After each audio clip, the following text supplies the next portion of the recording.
Ladies and gentlemen, welcome back to another episode of the We Hate Sports podcast, boys and girls. My name is Billy Cameron, back from sabbatical. Joined this week, we got Jello, Bam, and Gianni. And we started off because it's going to be a basketball heavy episode tonight with a couple of breaking news. Literally just a couple of minutes ago, Doc Rivers has officially been dismissed as head coach of the Milwaukee Bucks after 3 seasons.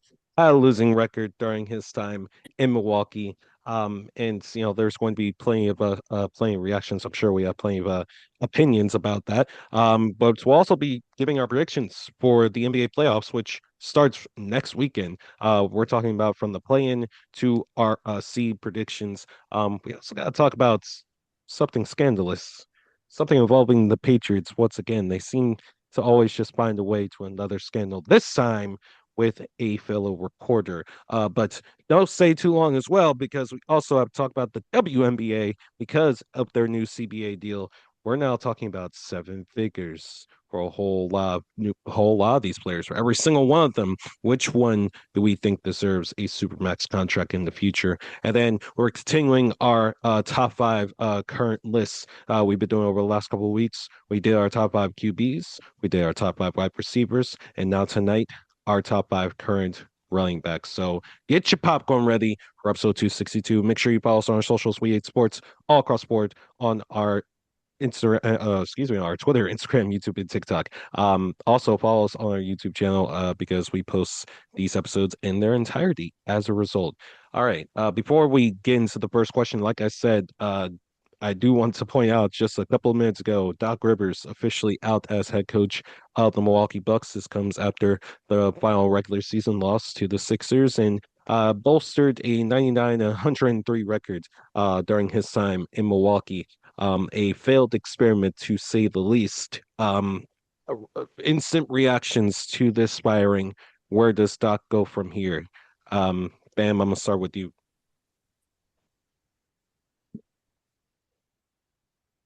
Um, Anybody that knows me knows I don't really like Doc Rivers. Uh, I think he's a fraud. I thought he was a fraud for a long time. Um, Me and PC pretty much have the same sentiments about Doc.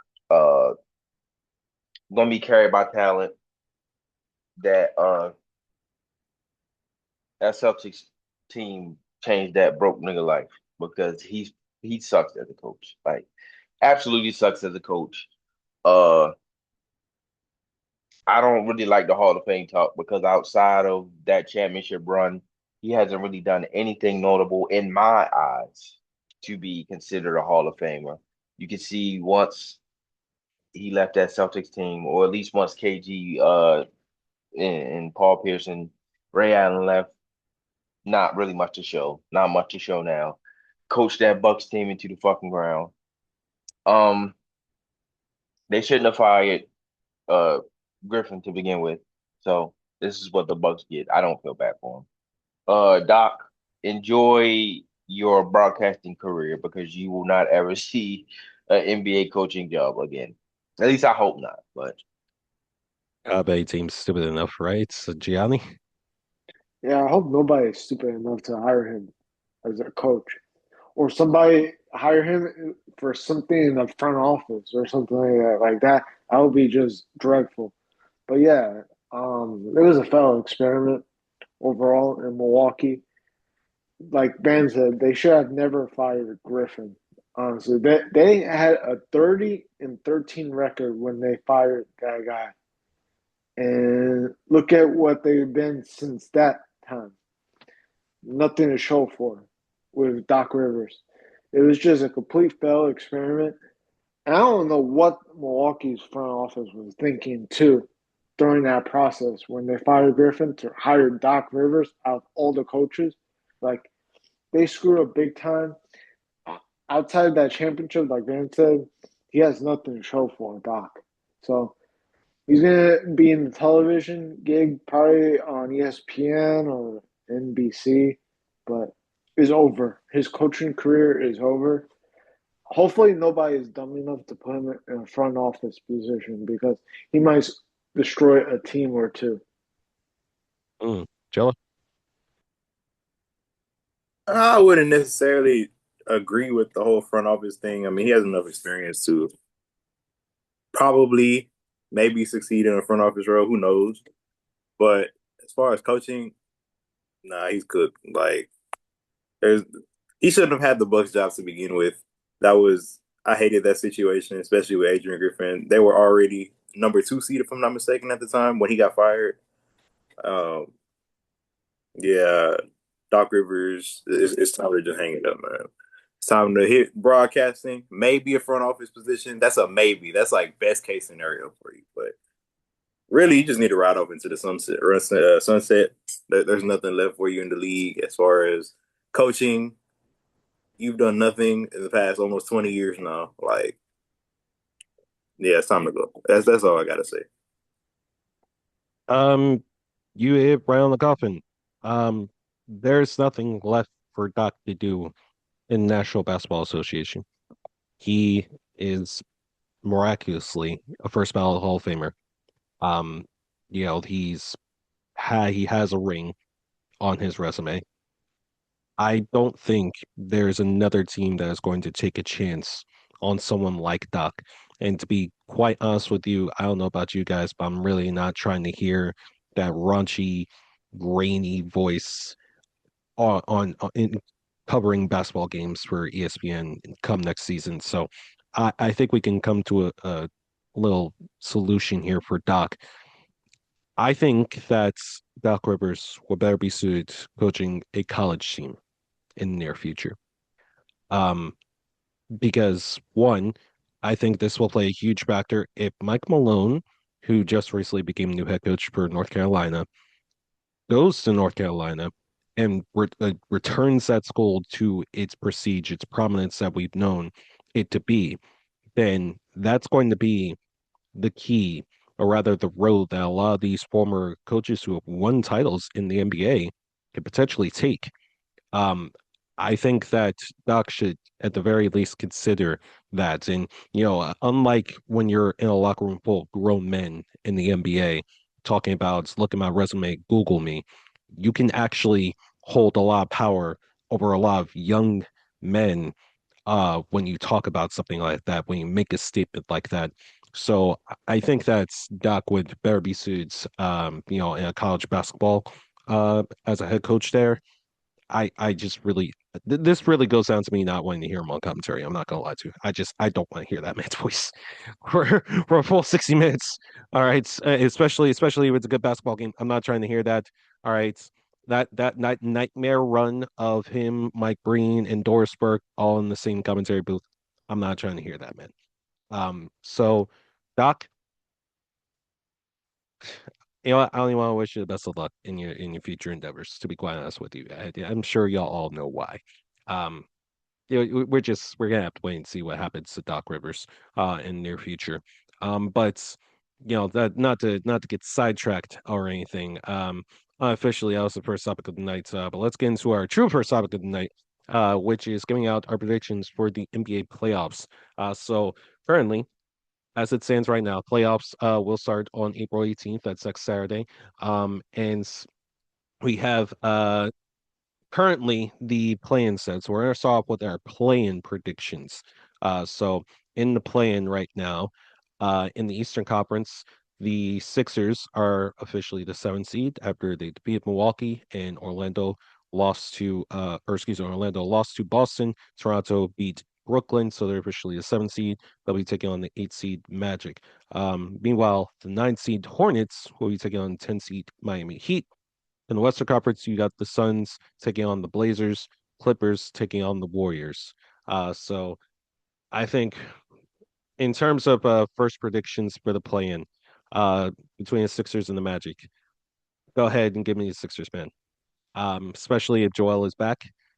Especially after what I saw from the Magic today, I it's a damn shame that this team, Orlando, I'm speaking about, really just they're missing is a point guard. And every time I say something about a certain team, whether it be football, basketball, baseball, whatever, and I say they're just missing one thing, that's one thing can really make or break a team core. I've said it about the Jets for the last like 3, 4 years. Oh, all they're missing is a quarterback. Look where they're at now. For the Magic, all they're missing is a point guard. Well, I really I hope past this season they get that point guard because they need it. Either way, give me the Sixers. Um, and then Hornets Heats. Go ahead and give me the Hornets. Um, I think they're ready. I truly do. I think they're ready. They can light up the scoreboard. It should be an offensive shootout between them and the Heat, who are playing demons at this point. Gianni, I'm sorry. But yeah, I think that Charlotte is more than ready. To up to more than ready up for a challenge. And the matchup between the Magic and the Hornets. Go ahead and give me the Hornets. Go ahead and give me the Hornets. Um, again, I don't see that firepower. I don't see that willpower in the Magic, man. A mixture of injuries, team chemistry, a lack of something missing from that team. I think it's ultimately going to shut them down. And my goodness, the wave momentum that the Hornets have been on, give me Charlotte. In the Western Conference, Suns versus Blazers. I'm gonna go ahead and go with the Blazers because yes, I'm doubling down on how I feel about this team defensively, animals. And I think that is going to be more than enough to stop inconsistent shooters like Jalen Green, and Dylan Brooks. Devin Booker can't do everything. And I think that the Blazers got a hold on this. So give me the Blazers in that matchup. Clippers versus Warriors. I'm gonna go ahead and go with the Clippers. Steph Curry can't do everything. It's the end of the era. Just give it up, Golden State. It's over. It is over. And the matchup between the Suns and the Clippers. Go ahead and give me the Clippers because they got that veteran presence. They're gonna find a way to pull it out on top. All right. Next up we'll go Bam. Um, for the first game in the East, which is going to be Heat versus Hornets. Sorry, G. I know you wanted to miss the play. Well, you probably are gonna miss the playoffs now because they're gonna beat the dog shit out y'all. Sorry, they gonna beat the dog shit out of y'all. I don't know. That game gonna be ugly. I just, I think it's gonna be more competitive than people think it's gonna be because I really just don't see Bam and Tyler Hero laying down. But Hornets are the Hornets again. They've been on the heater. Their defense is starting to improve. So I think Gianni is finally gonna get his wish, get a lottery pick, and miss the playoffs because Gianni don't want to make the playoffs. If viewers don't know, he been praying that the Heat don't make the playoffs. Look, he praying right now. He praying that the Heat don't make the playoffs. I don't blame him. I wouldn't want to keep being in purgatory either.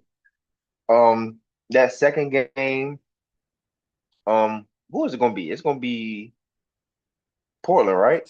Sixers Magic No, I'm talking about in the the second East. game in the East. The Yeah, Suns versus. Oh wait, no, in the East. is the Sixers Magic, the Yeah, other East in the Eastern matchup. Conference. Oh, all right. I'm tripping. Uh, yeah.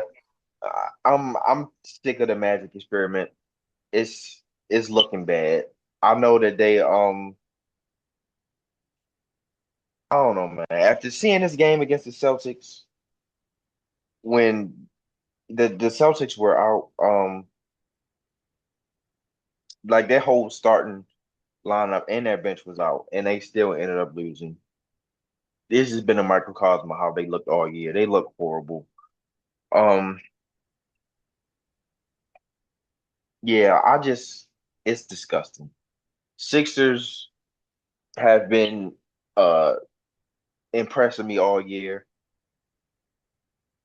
I don't see the Magic overcoming this. They just need a complete overhaul.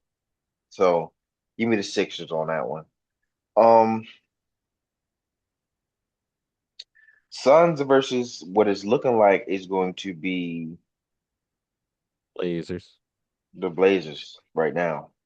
Um, This is the toughest one to call for me. Uh, because the Suns are just very, to me, they're an unpredictable team. One night they come out firing on all cylinders. Next night they don't look all that well. Um, Portland has been a little more consistent, so I'm going to take Portland for that very reason. But I think this game could go either way. For Warriors, Clippers, sorry, Steph, it's time, man. It's time to start, considering your options outside of Golden State because it's him and friends at this point. Kawhi is the Clippers have been on absolute heater. Kawhi has been looking good. Their bench has been looking good in the past month or so. I think they continue to ride that hot hand and beat the Warriors. All right. Gianni? I got the same thing basically. I'm gonna start with the two play-in matchups that are 7-8 in both conference. I think the Sixers are going to win by 20 plus, I think, against the Magic because I just don't see the Magic. After seeing them today, man, look like they're just ready for it all season. They sat Desmond Bain when they were up by 20 for like almost two quarters of basketball. And I was like, what they're actually doing because now they blew the lead and then they put him back in the game. I think they're just ready for it all season. So I think that the Sixers are going to play Boston in the first round, and then going to the West matchup between the Blazers and the Suns. I got the Blazers in a close battle. I wouldn't be surprised if it goes to overtime, but I got the Blazers winning that matchup, and they're going to play the Spurs in the first round. And now the other matchups. I'm going to start with the West. The Clippers and the Warriors. The Clippers should win this matchup pretty easily. I think they beat the Suns as well, and they get the EC and play OKC in the first round. And then looking at the other matchup in the East, um, the Hornets are going to beat my Heat. And this is going to be amazing because we finally going to get our lottery pick, man. I've been waiting all year for this. So I hope the Hornets win by 40 just to give them a message to the team. By 40 plus or 50 plus, just to give a message to Pat Riley.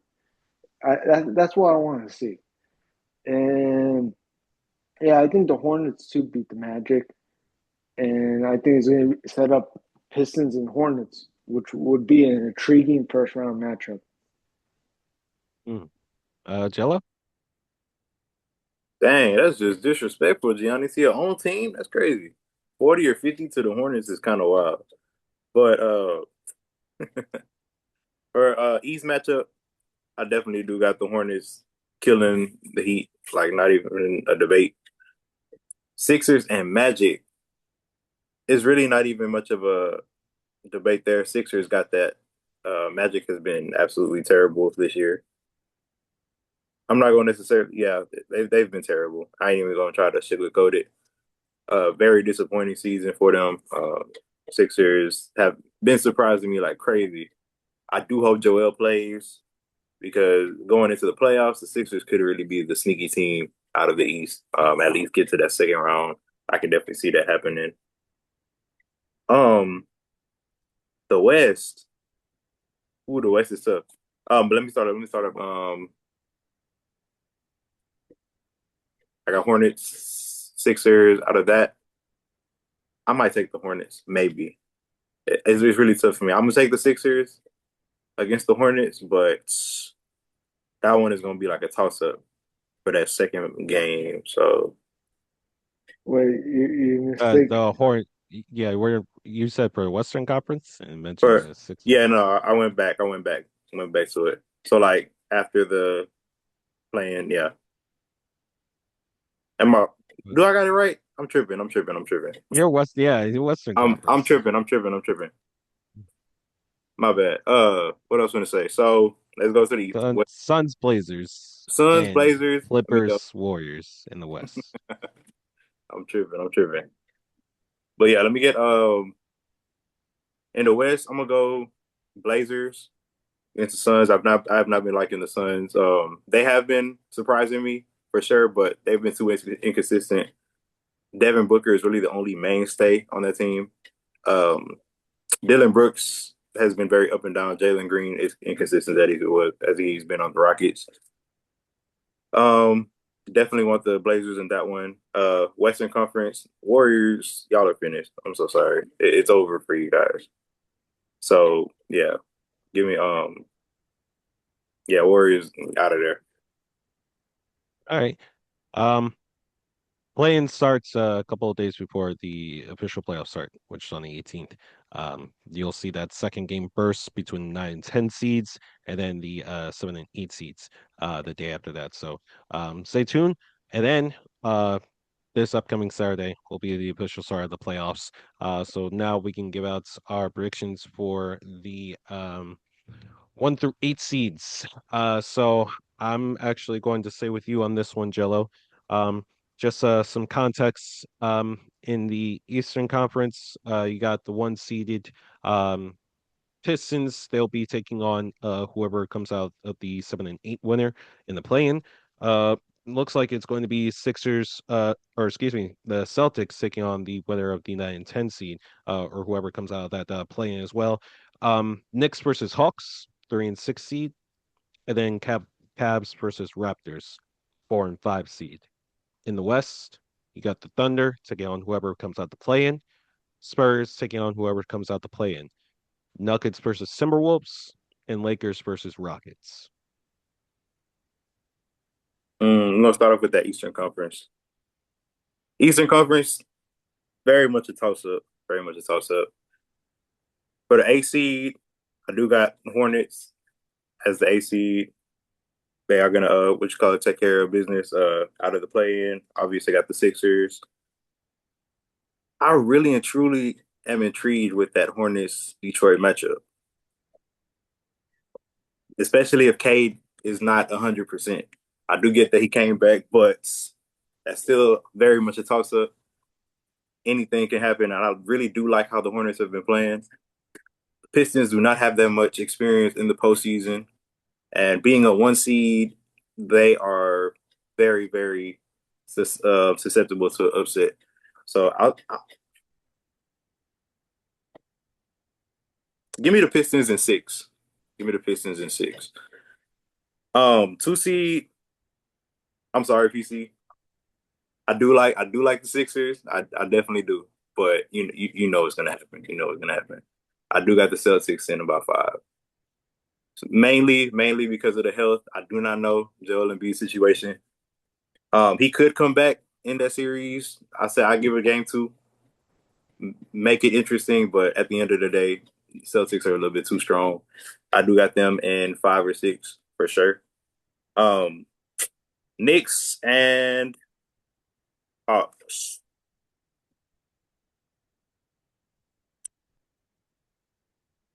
Knicks and Hawks. Let me get.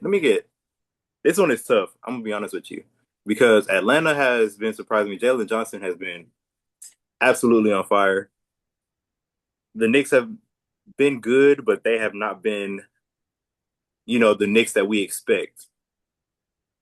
I really want to say, give me Atlanta in seven. Give me Atlanta in seven there. Yeah. And then last one, we got Raptors and Cavs. Give me the Cavs. Cavs in five, more than likely. So Eastern Conference, we're gonna go OKC. You know that they're gonna take care of business against the Clippers. Don't even got to say too much about that. Spurs and the Suns. Well, Spurs and Blazers. Let me get the Spurs in that one. Sixers and Nuggets. I mean, not Sixers. Timberwolves and Nuggets. Let me get Give me the Nuggets in five. Nuggets in five there. Now this is the series that I didn't want to talk about much. Lakers and Rockets. Unfortunately, I do got my Rockets losing. Well, no, I'm playing. I'm playing. I ain't even gonna play with y'all. I ain't gonna act like I don't got no hope. Lakers are done. I got my Rockets in five. I ain't even gonna be too modest about it. That's what it is. Yeah. All right. Bam. We'll go to East first. Um, the matchup that everyone wants to see is the Pistons and the Hornets. I think the Hornets are going to end up being the 8th seed. Um, Hard to call this one because I know that everybody's saying, Pistons don't have much playoff experience, but the Hornets don't either. So I think this could be a real toss-up. Uh, Defense is what's going to win this series, and the Pistons being able to really not be able to create without Cade, having to depend on Cade to score and create is going to hurt them in the long run because pretty much everybody on Hornets can create for themselves. Um, so I think that we could get an upset. I think this probably will go to like 6 or 7, and I think that the Hornets might pull this one out the hat. Uh, Celtics versus Sixers. I want to say the Sixers so badly, but the way the Celtics have been playing, JT finally hitting his stride right at the right time. The bench looking as deadly as it has ever looked. I think that the Celtics probably win this one. Again, this is probably going to go to 6 or 7 because the Sixers are not going to lay down. And if Joel plays, it's going to become that much tougher of a series. But I think that the Celtics are hot at the right time. Otherwise, if this was a different circumstance, I would have the Sixers advancing. Um,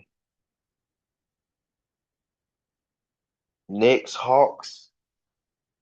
I actually don't trust the Knicks at all. I don't trust them one bit. And again, Hawks are getting hot at the right time. They look good. They don't have too much playoff experience, but the Knicks are frauds to me. So I trust that defense of the Hawks to give the Knicks a bunch of problems. Um, Cavs, Raptors. I think the Cavs are frauds too, but one thing about the Cavs, they gonna show out in the first round and then advance and shit the bed. So I don't really see why this would be much different, especially with James Harden there. Sorry, Raptors, this ain't y'all year. Y'all close, but not yet. For the West, um, just for the sake of it, it doesn't really matter. For the West, for the sake of it, I'll say that it's going to be us versus uh us versus the Clippers, I guess. Um, don't see don't really see this going past 6 at the most. I'll take us for this first round matchup. Not much to say there. Spurs versus Portland. Once again, not really much to say there. Uh, Spurs are Spurs. They look the way they look. They got the second seed this year for a reason. Sorry, Portland, your run is up. Now this one is where it gets interesting. Um, Nuggets versus Wolves. I don't know if Ant is going to play. If Ant doesn't play, I think that this goes to like 5 or 6. But if Ant does play, this could go to 7, and it could go either way. I still may take the Nuggets, because Jamal Murray's playing out his mind, having a career year this year. But we all know that the Wolves are built to beat this Nuggets team. So it's going to be a fight. It's going to be a dog fight. Uh, Rockets, Lakers. I don't know about this one. I don't. Everybody knows I dislike the Rockets a lot, but 41-year-old Braun, I don't know if he can drag this team over the finish line without Reeves or Luca. I don't know if either one of them are playing. I haven't been updated on their status. If they do play, will switch my answer. But for now, with them not playing, I don't know if Braun is going to be able to drag this team over the finish line. So I gotta say Rockets. All right. Um, I think to start off, in the Eastern Conference, Pistons versus Hornets is what the NBA needs to see right now. They need to see real hatred. They need to see real competition. These two teams do not like each other whatsoever. I would love to see a 7 game series from these two squads. And ultimately, I think I'm gonna go with the Pistons in 6. It'll be a very competitive 6 games. Charlotte, I think, is gonna be in every game of that series, but ultimately, I do still think they're about a year or so away. Pistons are as ready as they'll ever be now. So give me the Pistons in 6. Celtics versus Sixers.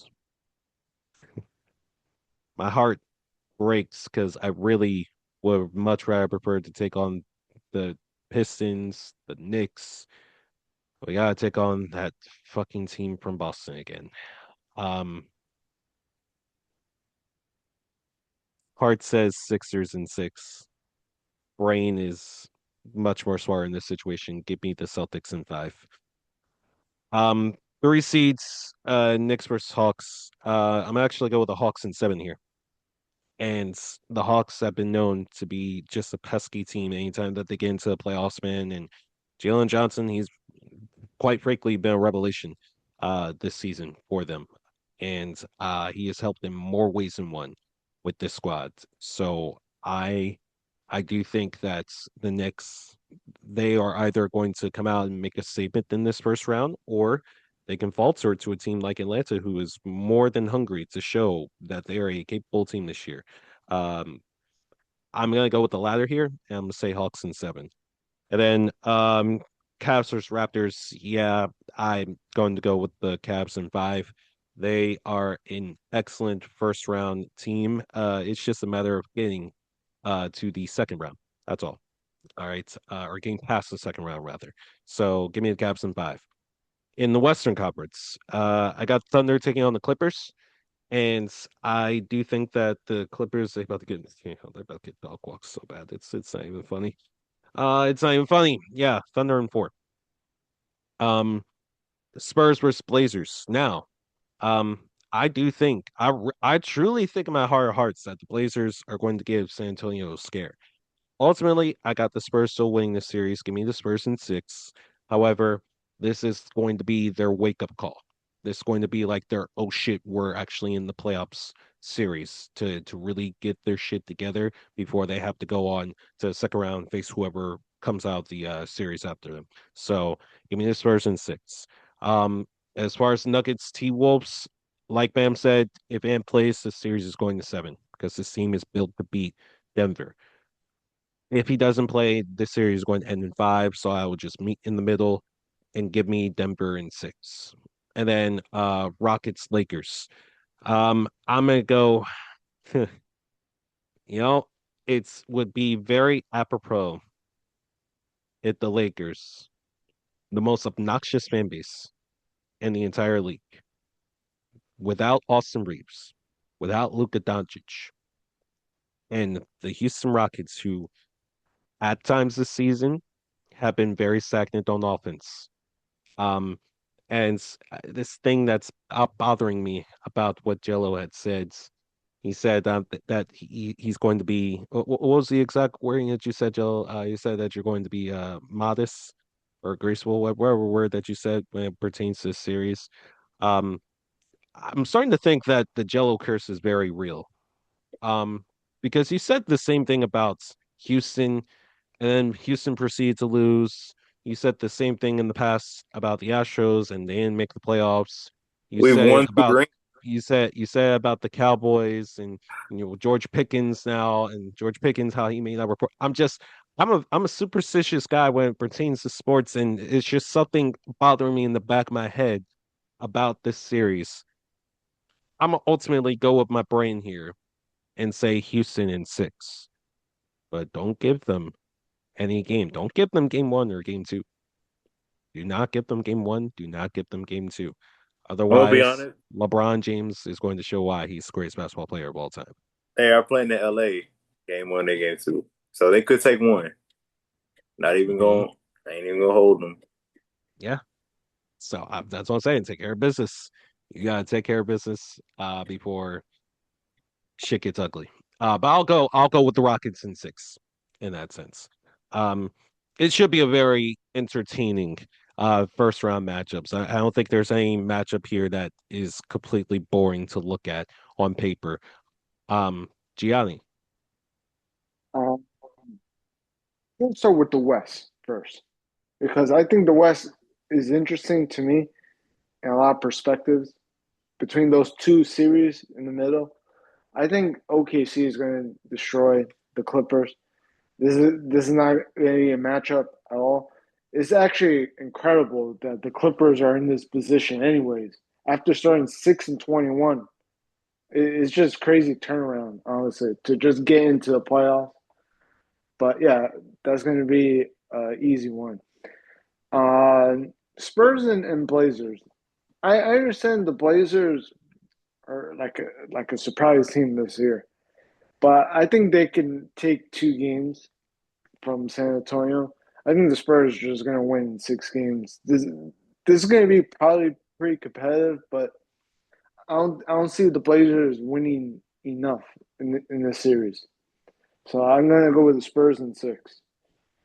For Wolves and Nuggets, I think this series I've been hearing now Ant is coming back, but and the Wolves know how to play Denver so well. So I'm going to go with Denver in 7, but I wouldn't be surprised if the Timberwolves win Game 7 in Denver, like how they did a couple years ago in the second round. So it can go either way. If Ant is healthy, that series can go any way possible, honestly. But it will go 7 for sure. For Lakers Rockets, if the Lakers, I've been seeing them the last couple of games. It's not looking good for them at all. I know Houston is really inconsistent at times, but I'm gonna go with the Rockets in 7 games. I think the Rockets will win in 7, and they'll play OKC, and I think the Spurs will play the Nuggets in the second round. That will be for the West. For the East, I think the Pistons win 6 against the Hornets. I think this is gonna be a very competitive 6 game series. These, like PC said, these two teams don't like each other. So there's going to be a lot like arguing. Maybe there's going to be some ejections and stuff like that because I don't think they like each other at all. The other day, I think they played and they were like about to start a fire or something, or they were like trying to do like a brawl or something. That's how much they don't like each other. For Sixers and Celtics, I'm sorry, PC, but this is going to be a 5 game series. Boston is playing amazing this year. It's just crazy without Tatum. They were like basically the second seed most of the season, which is insane because this was supposed to be like a gap year for them. So it's impressive that they even got the second seed. And for Raptors Cavs, the Cavs the thing with the Cavs is I feel like they can fold versus Toronto, but I feel like Toronto doesn't have enough scoring punch versus Cleveland. So I think it's going to be like a 5 game series. I wouldn't be surprised if it goes 6 or 7, but the Raptors just don't have enough right now. But they're on the rise, honestly. And for Knicks and Hawks, you all remember when I picked the Hawks to win the East before the season, which was insane for me to say. It looked crazy because most of the season Atlanta was pretty bad, and then they trade Trey Young, so there were like there was no like direction really for them, honestly, and for them to be in this position, I think they're going to win 7 games. But it's scary. They can get to the Eastern Conference Finals, honestly, at this point. They have enough to do it. Yeah. Um, I think there's, like I said, there's no bad first round matchup. I think most of these matchups actually can go either way. Um, I don't know. We'll have to see how it all unfolds, man. NBA playoffs officially start this Saturday. Um, and the play-in will begin on the 16th and the 17th. All right, so get your popcorn ready, folks. All right. Quick detour. Let's go to the next topic. Let's talk about the NFL. More specifically, let's talk about another gate scandal involving the New England Patriots. If you've been living under a rock, um, Patriots head coach Mike Vrabel was seen, on vacation with reporter Diana Rossini, who the lore we found out about this woman over the last 72 hours, really over this last week, has been shocking to say the least. From how she treats her husband, how her husband reacts to a certain amount of things. Who, by the way, her husband is an Eagles fan. And this is gonna make a lot of sense when it comes to all the reports about AJ Brown and how notorious she has been for whatever the case may be. No matter how many times Adam Schefter, Jake Glazer, and Mike Rappaport or whoever say that AJ is not getting traded, she has been very insistent on saying that AJ is going to get traded. And while that may be an inevitability, there's been a lot of things that have probably prolonged that to where it may not happen even this off season. Either way, this all going to tie in because Rossini and Vrabel were seen hugging on each other. Touchy, even though both of them are married. So it's a very funny thing that happened. Now that's been aired out. I see a lot of stories talking about a lot of analysts rather talking about, oh well, Jalen Hurts, maybe he isn't that bad of a guy after all. Now they're cleaning up shop. Now they're trying to wipe their hands of the little mess that they made. Just how much does this affect AJ Brown getting traded to the Patriots? Bam.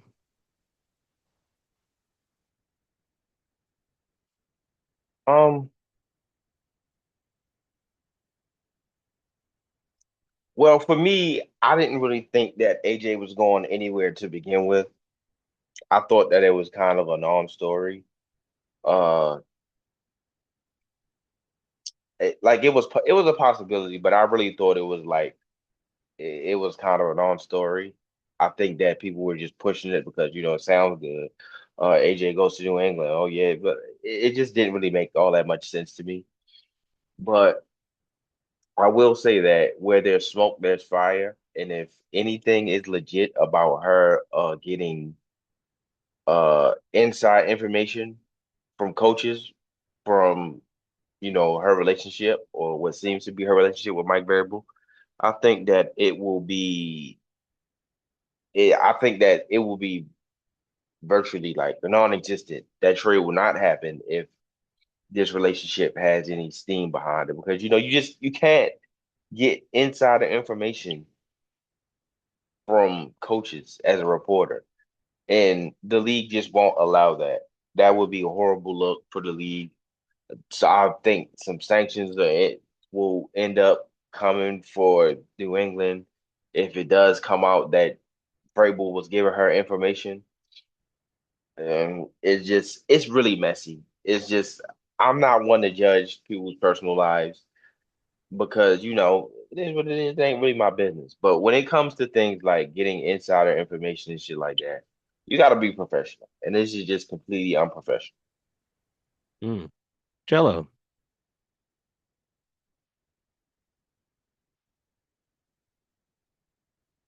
I'll be honest. This whole situation, I never thought that AJ Brown was really going to get traded to the Patriots. That was never my destination for him. I always was saying that he was going to wind up getting traded. This situation is very gritty, but at the end of the day, nobody truly knows how AJ Brown feels besides AJ Brown. We cannot do all this whole guessing game bull crap. I mean, at the end of the day, if he wants out, he's gonna get out. Eagles keep him. I mean, that's just what it is. But I don't really think that this situation, if anything, yeah, that this ruins the relationship between the Patriots and the Eagles getting a trade done. But I don't think it even makes that much of a difference, to be honest. I said that AJ Brown was going to get traded to someone like I didn't really have a true destination. The Patriots was top three, but really and truly, it just depends on how AJ Brown feels. If that relationship between him and Jalen Hurts really is severed, we truly don't know. They're not giving anything. So, like I said, at the end of the day, if AJ Brown is unhappy, he'll make it known that he's unhappy. He's gonna get traded. Then we'll see what happens after that fact. But as of right now, it's really not showing any signs. So that's what it is. Mm-hmm. D. Man, this is just insane to me, man. That all this is happening right now. Because Diane Rossini always has to say something about the Eagles and always have to tie, New England into the story with the AJ thing. Like she tweets, put reports out of Jalen Hurts is a bad leader or Jalen Hurts is the problem and everything like that. And you know what she said 2 years ago? She said, getting Eagles information gets me out of things that I need to do to be a loving and supportive wife. Can you understand that what she's trying to say, honestly? She's saying getting all this information, if it's true or not, put it out there and it like it creates a distraction basically from being a supportive wife. I know I shouldn't get into people privacy and everything, but that's just insane to me. This entire thing is insane. I don't think we should even talk to New England about any trade because you got to think about it. Rabel and Diana look like they've been, like close the last couple years together, closer than I think any coach in the league. And she's tweeting things about AJ to help benefit New England in these type of negotiations. And that's what's been happening for the last couple months. It's been going on actually for 2 years because the AJ thing was brought up, I think, in January of 2024. This has been going on for too long, really, because she was talking about AJ character back in 2024 that it doesn't fit the locker room after we collapse after a 10-1 start. It didn't. He doesn't fit the locker room and everything. And you know what AJ did? He hasn't done this publicly right now. AJ said that to keep these reporters who keep saying stuff about him to keep my name off your mouth. That's what AJ said back in January of 2024. After that, it's just it's just insane. All this. I think New England is going to get investigated because this was helping basically benefit them instead of the other team. I don't know how many trades back in the day because they were close together when he was in Tennessee, and in Tennessee there were some trades. I look back, it actually benefit Tennessee more than where the other team, and it's because they were leaking out stuff and everything, and it was helping Vrabel at that time. So all this is just a complete mess. I think it's a complete distraction for New England. That's the one thing. And I think it's going to change how reporting goes out now because now the trust factor is ruined, I think, between reporters and coaches. I think this is going to cause so many problems now in the business. I'm not sure how you guys feel, but I think in the business in the future, there's going to be a lot more like they're not going to be so much leakage like this. Um, That was a crazy pause. I just want to put that out there. Um, Oh, yeah. that was that one was crazy. There's a very deep history when it pertains to Rossini being in situations like this in the past. This is not the first time she's found herself in this situation. Sean McVay, you know, he was he's a handsome looking guy. All right. Not ashamed to admit that. Apparently Rossini and another reporter got into it because they were fighting over that man back when he was still in Washington. Then you have this situation with Mike Vrabel. And you can look at past tweets about Mike Vrabel from the Hannah Rossini. And it just the dots keep on connecting. To pretend like this isn't a thing is asinine to me. Um, and I know they're going to treat it like it's nothing. They're going to act like, oh, we're just friends. This is what friends do.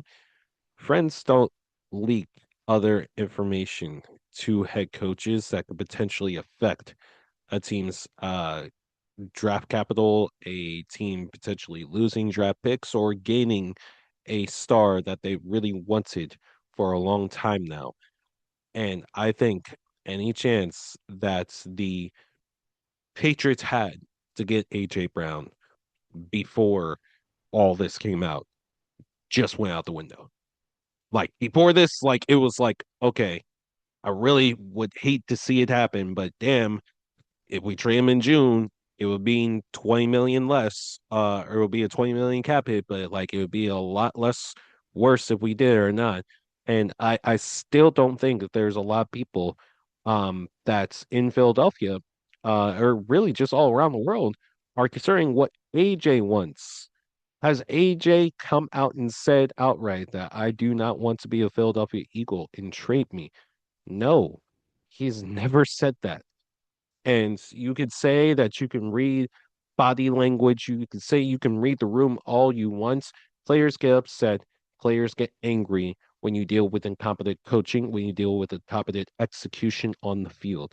And we had a lot of that last year. Heat of the moment stuff happens. I don't think AJ Brown is has any hatred in his heart for Jalen Hurts.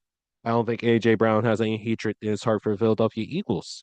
I would really hate to see AJ's last game as an Eagle and the way that it did against the 49ers. So I'm not gonna ramble about this for but too long.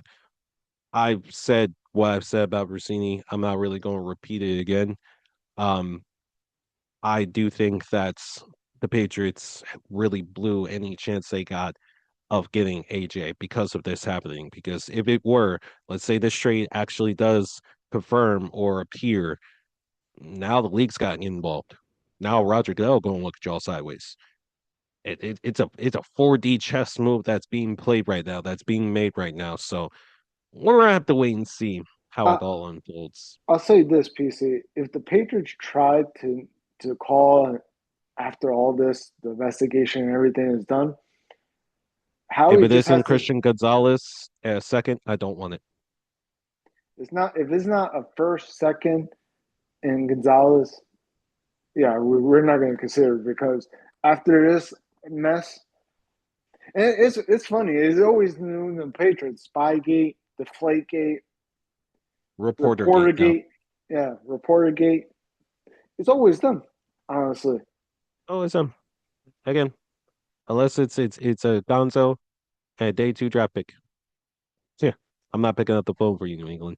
You can kiss that AJ Brown it's goodbye. But hey, we'll see how it all unfolds.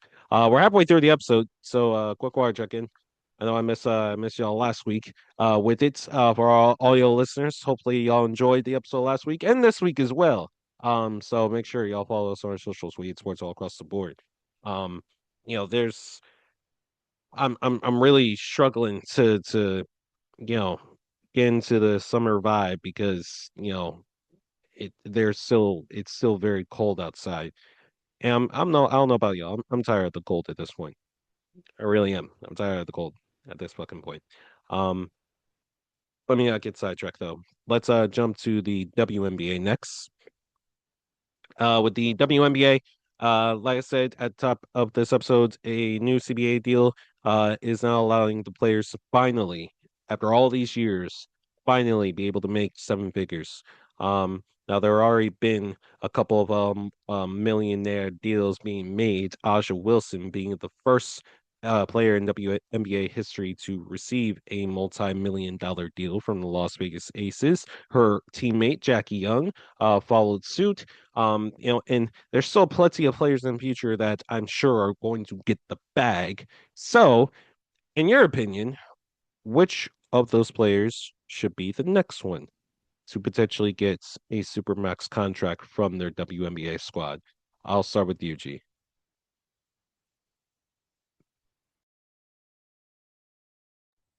I'm looking at the list of players that are on the come up that needs the extensions. Um,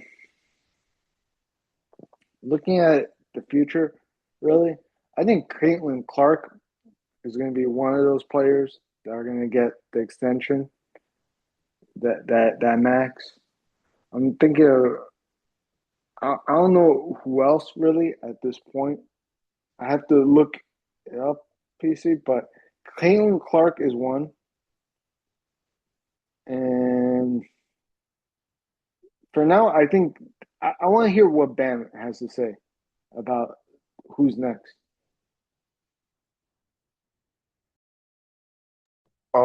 I was gonna say her counterpart. I think Angel was probably going to get one. She improves from year to year. Um, I think that with her being in Atlanta and being surrounded by some good playmakers and some good shooters, I think her game is going to jump up to another level. So I don't see why she wouldn't be in line to get a max contract as well. I, I want to add to that because now she's on the dream. You think that takes them to the next level? Absolutely. I think they are the favorites now outside of Vegas. Yeah. Jello? I think y'all forgetting one of the most important ones. Yeah, Caitlin Clark actually was gonna be one of my ones for the future side, but we're not talking about Nafisa, who is right there. She just You had stole my answer. There you go. MVP type season, and she got that contract that they're working on right now. She is 100% seeing that seven figure deal. She been playing lights out. Give me Nafisa. Ain't even much else to say about that. All right. Well, he stole my answer. Team Caitlin, we got Team Angel, we got Team Nafisa. Aja already got the bag. So I'm gonna be Team Paige. Paige Beckers is legit. She is the future. She is going to end up winning 1 to 2 MVPs in her near future. And don't let the Dallas Stars get her and AZ on the same squad, man. Um, that's going to be real scary. It's going to be very scary for the league and overall entertaining to look at. Especially when you mentioned Arike Aquajimi, who just got her contract as well. So I mean, I think that Paige, you lock up that core of your Dallas, and you keep her there for however much it takes as well, because the bar is set.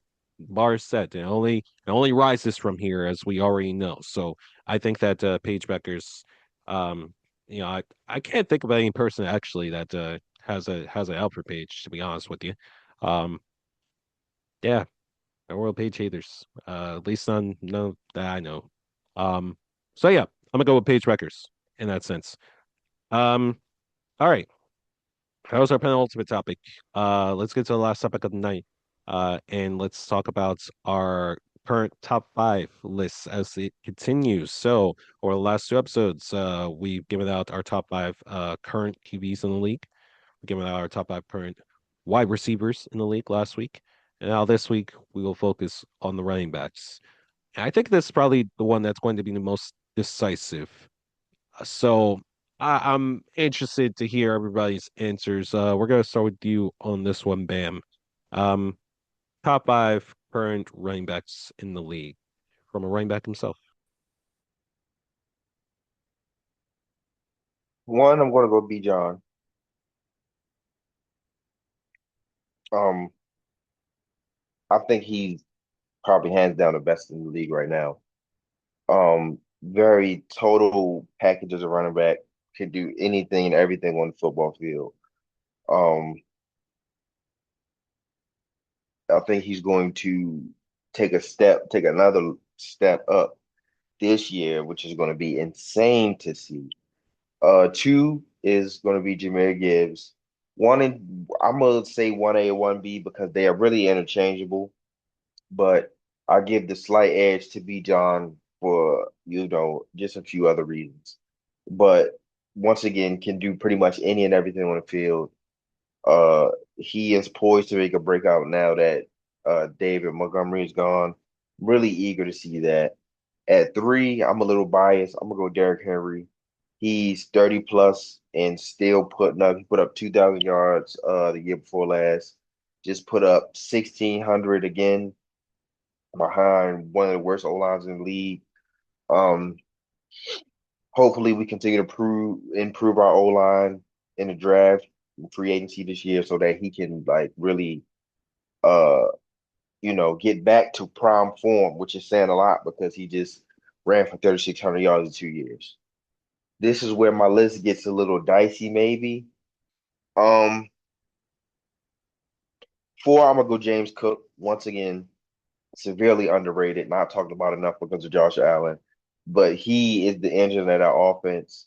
And again, with DJ Moore on the outside, giving him a little more, giving Josh Allen some targets, I expect James Cook to take another leap.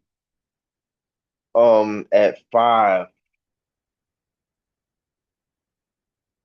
Eagles fans are gonna appreciate this one because I still have Saquon at five. I don't give a fuck about an off year with a bad O line. He is still a bad motherfucker. And if the Eagles can put another line around him and put him in another scheme, put fucking Jalen Hurts under the center and let Saquon run from under center. I don't know why Patulo said, okay, let's run a shotgun now. I blows my fucking mind. Um Let them run from under center and get that line right. I think people forget what he did the year before last. Like I still have Saquon at five. Honorable mention to Jonathan Taylor, but I'm still gonna put Saquon at five. Thank you for that. Um, all right. So I feel like one and two are a consensus with all of our lists. At one, I got Bijan. Coming into the season, it was like, okay, do we think he's going to take that leap? We were asking that question. It was like, I don't know. Let's just see it. We have seen it. He is legit. He is going to have a lot of Offensive Player of the Year's awards in his future. So yes, Bijan one. I'm gonna go with Gibbs at two. Touchdown machine this past season on a really inconsistent Lions offense, and he was the heart and soul of that offense this past year. So I'm gonna go with Gibbs at two. At three, I will actually go with Saquon. Um, we're still talking as if Saquon Barkley is some sort of washed up running back. Not to say everybody's doing it here, but I think one of the many heavily underrated things that a lot of people fail to understand about the Eagles this past season is our O line was banged up. Like Landon Dickerson almost retired because he was so banged up. Cam Jurgens barely walked. And Lane Johnson's just getting up there in age. I think that the durability of the O-line played a massive factor in how Saquon ran the ball this past year. And, it was always going to be a lot of criticism because, I mean, coming off of a 2K yard season, a historic season, anything less than that was going to be, considered as off year. But Saquon is still Saquon. Let's not get it twisted. Saquon is still Saquon, and he is going to carry your team and a lot of teams to victory on any given day. And I just don't want people to forget that. So I'm gonna put Saquon at 3. At 4, I'm gonna actually go with CMC. Um, and if he stays healthy, I think without a shadow of a doubt, if CMC stays healthy, he is a top 3 running back in this league. And he helped the 49ers offense be more deadly than what it actually was, considering the 49ers problem every single year, which is just stay healthy. He was one of the ones that actually stayed healthy. And as a result, it got them to at least the divisional round. And again, we're talking about, a guy that can carry your offense, and offensive player of the year, many more in the future. Well, maybe not too many more because he's getting up there in age, but you get the idea. I got CMC at 4. At 5, I do have Derrick Henry. Um, Again, this past year, well, all the line issues Baltimore had, all the offensive issues that they had in general, I think people forgot just how deadly Derrick Henry actually is. And then toward the final 3 games of the year, he started reminding them, like, yeah, I'm still Derrick Henry. And explode for like, what was it, like 6, 7 touchdowns in the final 3 weeks of the year. That's Derrick Henry. That's a 6'6", 230-pound freaking monster truck in your backfield. And you don't give him the ball? That dude's scoring in touchdowns every single way. People are scared to tackle him. Um, I think just in the current landscape, he 1000% has to stay in my top 5, especially given the season he had before this. He has to stay in my top 5. So I think that's where my list stands right now. I do want to give honorable mentions out to Jonathan Taylor, who first half of the season he was looking like he was going to run away with MVP. Um, Kenneth Walker, because he had an excellent postseason run. I don't think he's top 5, definitely top 10 now after that performance he gave. James Cook was another great answer. What's so crazy about Josh Allen discourse? I When making my list, I didn't even think to think about James Cook, who really is the engine of that offense. And bails Josh Allen out a lot of the time, more often than not. So if you have Cook in your top 5, I wouldn't disagree. And then I wanted to give Ashton Jency shout out too as an honorable mention because I think after this season, yeah, after this season, he's going to step up in that trio bracket of him, Bijan, and Gibbs. So not top 5 yet. Let's give it a year. Gianni. I'm going with B. John at number 1. I think that's a good choice. The guy is just incredible. And he's really the Falcons' offense, really. Like he's really the main engine to the offense because with the quarterback issues and everything, he has to be number 1. I'm going with Gibbs at number 2. Now with no David Montgomery there, I think he's going to get even a lot more carries, and he's gonna be an insane year for him. I think Detroit bounce back next season. And number 3, gotta go with Saquon. I understand people are saying, "Oh, but he had a down year."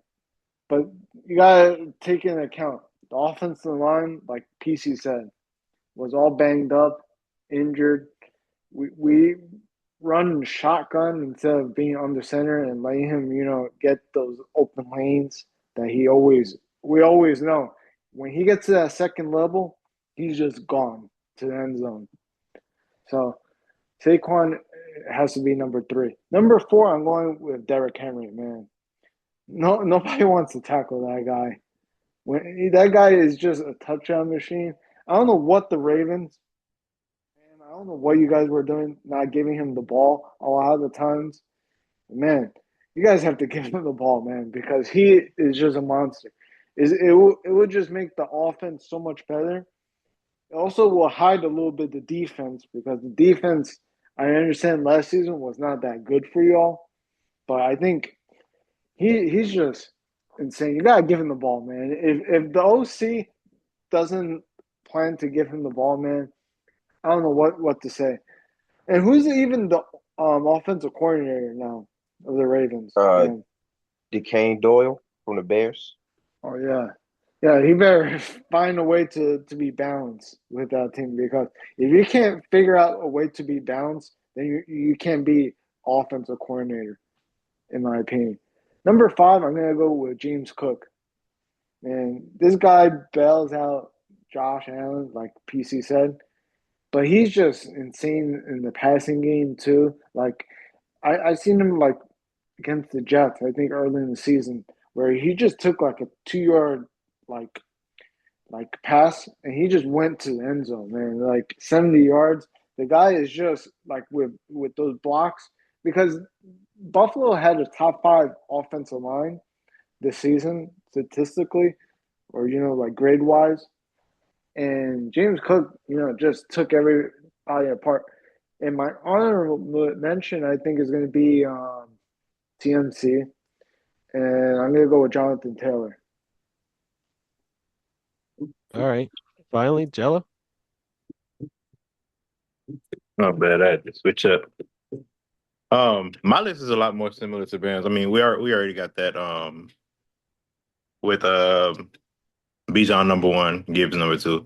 Not even gonna get into it. We all know that that's the top two running backs right now. Number three, give me James Cook over Derrick Henry right now. Bam. It was really close, but I do gotta go with James Cook just because he had that monster year. Um, No, I can respect it. I can yeah, respect that. for sure. Number four, I do got Derrick Henry though. Derrick Henry is 32, 37, 38, 40 years old, still gonna be a freaking top five running back in the league, bro. This man is insane, and doing this at his age, still being able to carry an offense, like it's really kind of legendary numbers this man has been putting up throughout the course of his career. He's still doing it in a different uniform. He has not slowed down an inch. Give me Derrick Henry at number four. Number five, this one was tough. It was very tough for me, but I gotta go C Mac. I gotta go C Mac at five. I do understand Saquon had a down year, but C Mac just had a better year. He was able to stay healthy, still consistent. He's still C Mac. If I'm not mistaken, it was a thousand yards receiving, 1,000 yards rushing. I think it was more than that, if I'm not mistaken. But yeah, he just showed who he was. Absolutely carried the 49ers, who is falling apart at the seams, but the mainstay has been C-Mac, so got to give him a five. Yes, number six is Saquon on my honorable mentions. Um, Kenneth Walker had a great postseason. He's on my honorable mention, but he is barely in my top 10. But for the most part, that's my top five. Yeah, these top five lists are shaping up to be more interesting as the weeks go on. Um, I'm thinking for these top five lists, like in terms of how we worded for fantasy teams. Yeah. That's why I was going about it. How it would look anyway.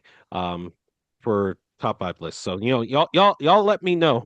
Let us know rather, for all our listeners, which top five lists y'all are taking, which grouping are y'all taking? All right, which takes do you agree with the most? All right. So, with that in mind, episode 262, it saw, it conquered. Want to thank everybody for coming out this week. Make sure y'all call a loved one, check up on them, tell them that you love them, stay hydrated, of course. And there's been a widespread actually of AI videos still being made, but maybe the planet could get a little bit better.